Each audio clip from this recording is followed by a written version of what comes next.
and welcome to another edition of the China in Africa podcast. I'm Eric Olander, and as always, I'm joined by Cobus van Staden of Wits University in Johannesburg, South Africa. A very good afternoon to you, Cobus. Good afternoon.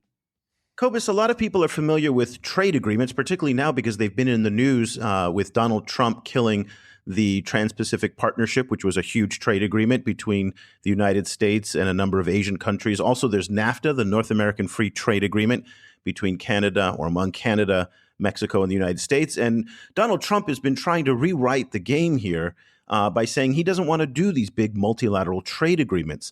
Now, while most people talk about trade agreements, there's also bilateral investment agreements and treaties. And this is when countries kind of organize with each other one-to-one to say, we're going to make it easier for our companies to do business in each other's country.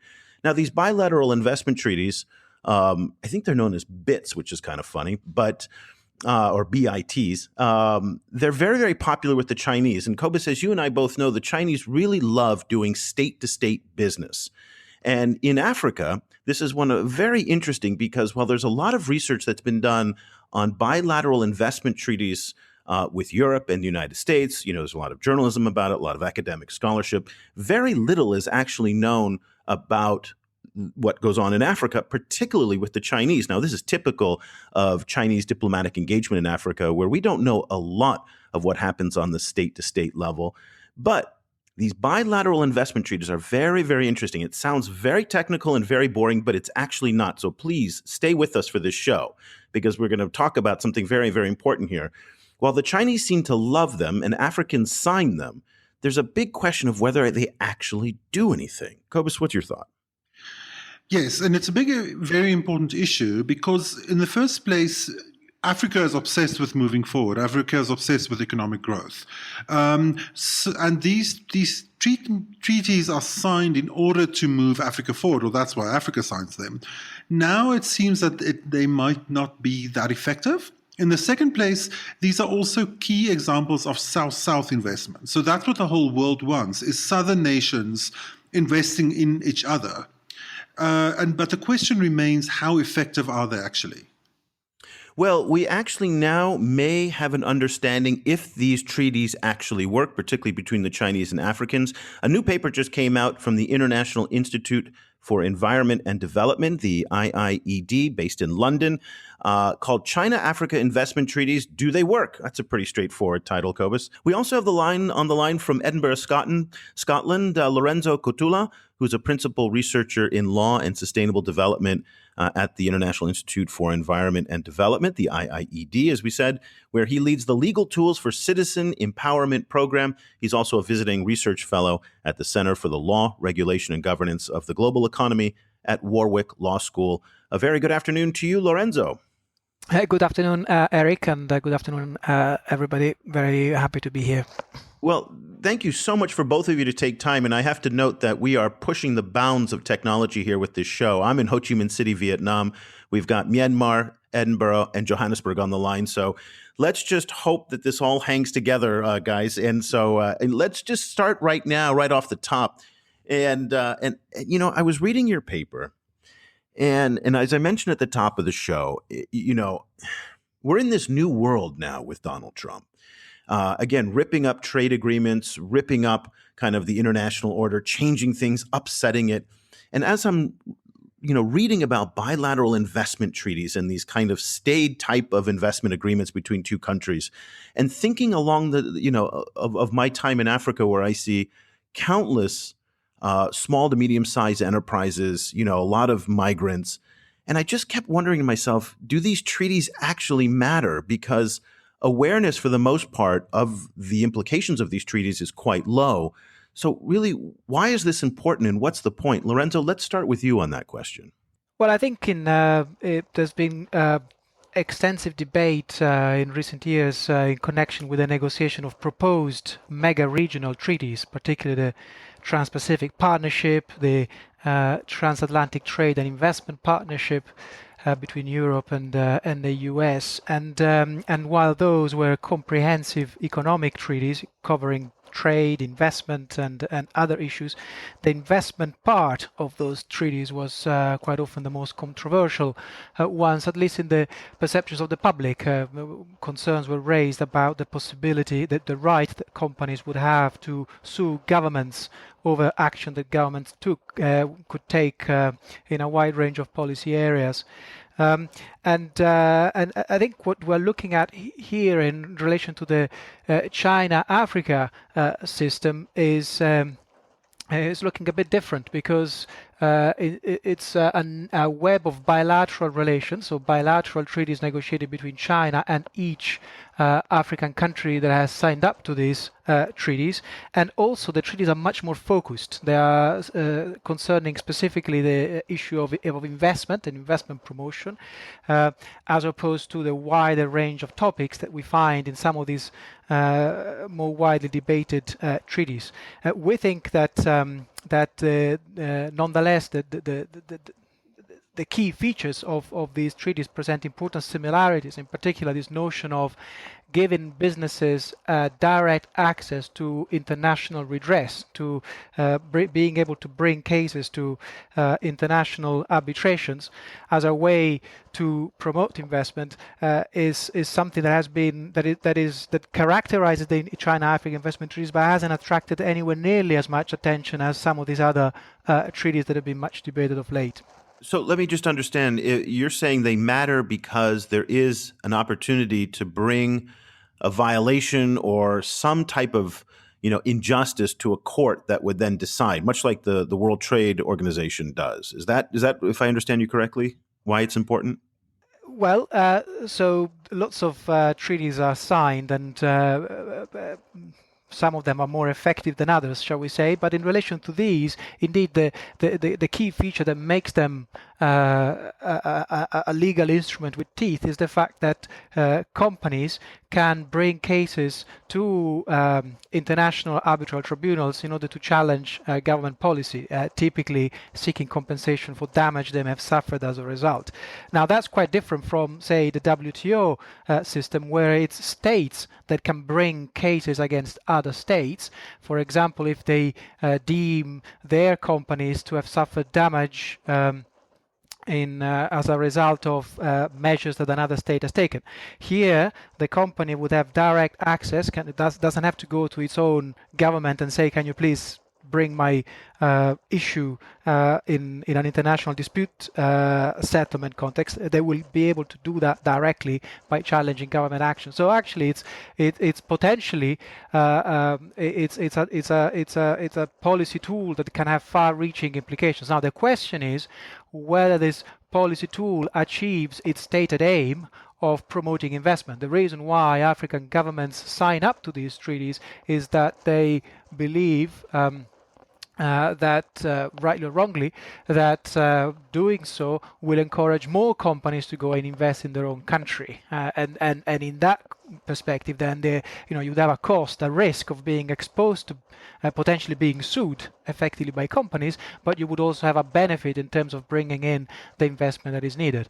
The question is, does it really work? And that's where our research is shedding some light, in particular, as to whether the treaties that China has signed with several African governments, whether they are achieving their goal of promoting investment from China to Africa. Lorenzo, let me ask you a question that please don't take this the wrong way, and I don't mean it in a negative way, but it does seem to me a little bit that what you and Xiaoxue are talking about is really a parallel universe to what happens in the developing world, where there really isn't a functioning legal system in many ways. I'm here in Vietnam. We don't have courts that we can go to settle business disputes. We certainly, smaller companies or individuals can't take claims and go to, any arbitration against a big corporation. And the same is in Africa as well.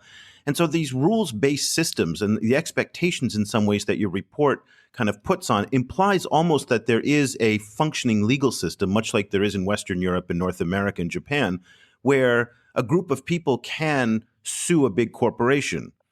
But, corporations today are larger than many states. And, if you're in Ghana and you're going to start suing the Chinese National Oil Company or CNPC, that's not going to work, is it? I mean, so it just seems like there's a disconnect between the system that you're talking about and the reality on the ground that is far more chaotic and not necessarily, sustainable for these types of legal actions. Is there some? How do you respond to that? Yeah.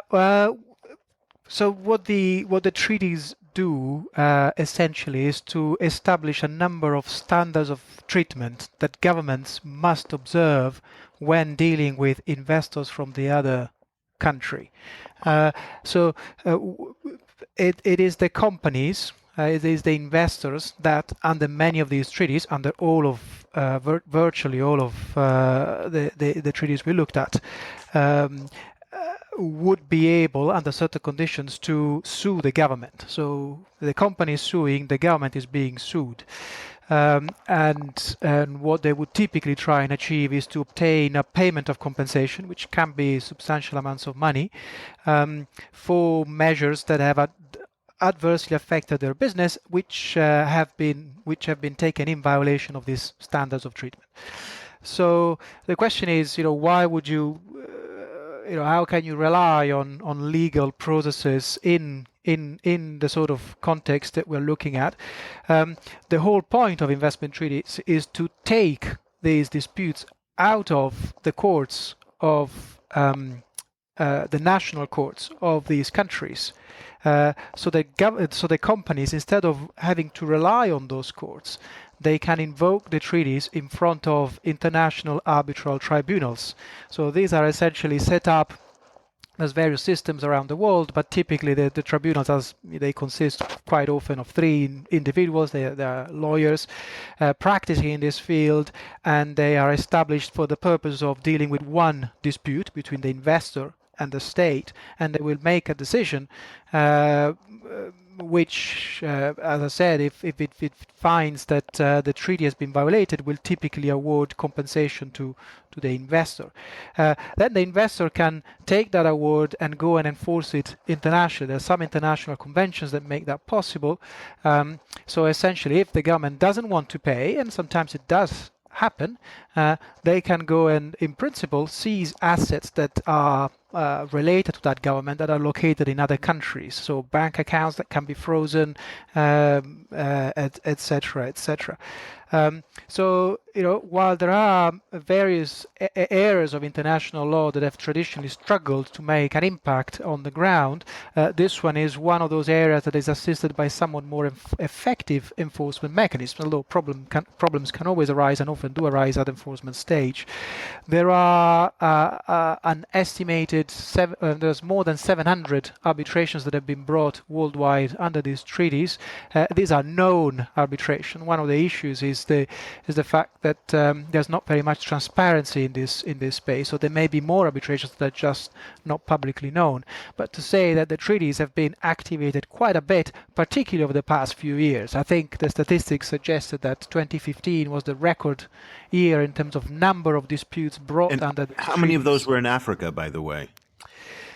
So there's a number of disputes that have been brought in against African countries. There's lots of disputes that have been taken against Latin American countries, and there are also some disputes that have been taken against Asian, Southeast Asian countries, for example.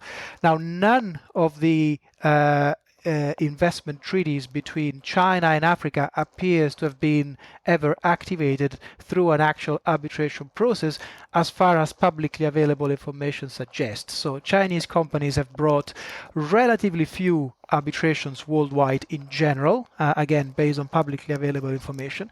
That is in contrast with a very large number of investment treaties that China has signed worldwide. I think about 130 of them, against only, I think, a handful essentially of investor-state arbitrations having been brought by Chinese companies.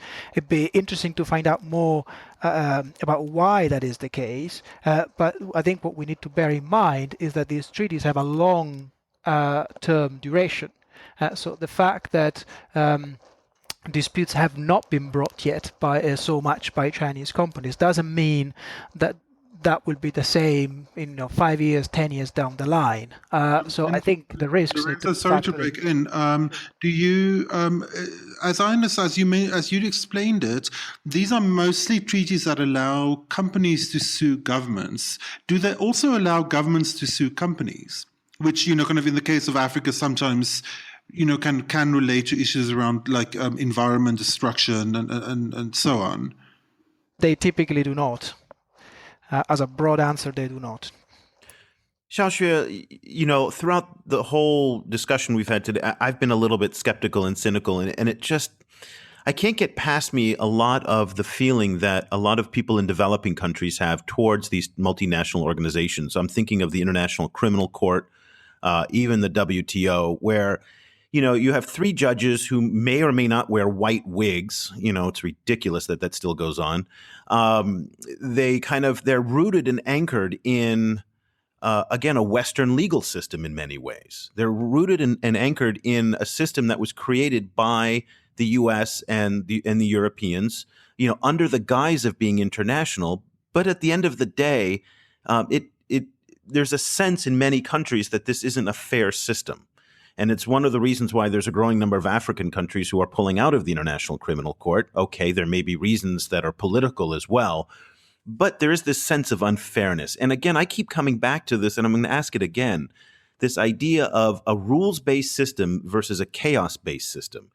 I think everybody will agree that China is a chaos-based system. It's not a rules-based system. There is, if you do business in China, there is no law. It's rule by law, not rule of law. And there's a very important distinction in China. People can get arrested. People can, the level of corruption is enormous. There's a lot of variables in doing business that the legal system will not help you with. In Africa, it's even more extreme in many countries because, in 54 countries, you have 54 legal systems of all varying qualities. Some are like South Africa, which are quite strong. And then you've got Botswana, which is, moderate and doing pretty well. But then you've got Somalia and Sudan, and you've got a number of others that are just non-existent. And I keep feeling that the international system is trying to impose some kind of Western order on top of it. And it just doesn't feel like it fits. And that's one of the reasons why I think Lorenzo's point about how, Africans and Chinese haven't brought many actions, because maybe they don't care. And maybe they're just signing these things to go through the motions of participating in the international order. But at the end of the day, it's not really that important. And your conclusions seem to support that they don't really care that much. Yeah, sure. I was hoping to I'll first touch on the point about whether governments and companies actually care and whether they're just going through the motions, as it were. And I think that point is spot on insofar as there is a growing body of research at this stage that has been looking at why governments have historically signed these treaties.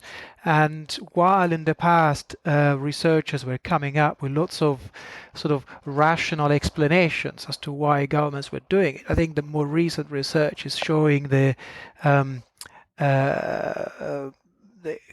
cognitive limitations of so the extent to which governments fully understood the risks involved and the benefits they would get. So research, in particular, a book that came out last year, really based on interviews with government officials around the world, was really showing how many governments were signing these treaties without fully realizing what their full implications were. And in fact, as you have a state visit, you want to have treaties that are signed, so you have an opportunity to take a photo, as it were. So sort of at that level. But I think the picture changes quite a bit once the treaties start being activated. So once companies start to say, actually, this treaty exists, I can use it, and I'm going to bring an arbitration claim against the government, and that really changes the analysis quite a bit in terms of the risks that the treaties can involve. And South Africa, I think, that was mentioned before is an excellent example of that, because in the 1990s the government did sign a number of treaties along these lines, both with Western governments and also with China for that matter, and not much seemed to have been made of it at the time. But in the years 2000s, government measures started to be challenged, particularly in the area of black economic empowerment.